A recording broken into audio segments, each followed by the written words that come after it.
दुनिया में सबसे ज़्यादा कौन सी सब्ज़ी खाई जाती है? दुनिया में सबसे ज्यादा कौन सी सब्जी खाई जाती है? जवाब है आलू।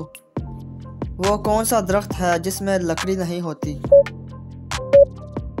वो कौन सा दरख्त है जिसमें लकड़ी नहीं होती? जवाब है केले का दरख्त। वो कौन सी ईजाद है जिससे आप दीवार की दूसरी तरफ भी देख सकते हैं?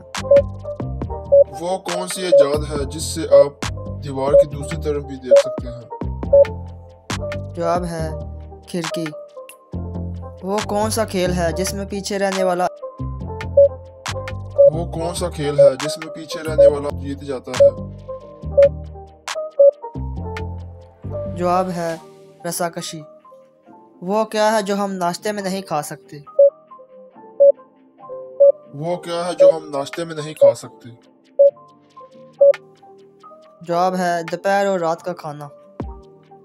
एक गोल दायरे में कितनी साइड या सिमत होती हैं? एक गोल दायरे में कितनी साइड या सिमत होती है? 2। अंदर की सिमत और बाहर की सिमत। वो क्या है जो पूरी ज़िंदगी में मर्द को एक बार और औरत को 2 बार मिलता है? वो क्या है जो पूरी जिंदगी में मर्द को एक बार और औरत को 2 बार मिलता है? जवाब है खानदानी नाम।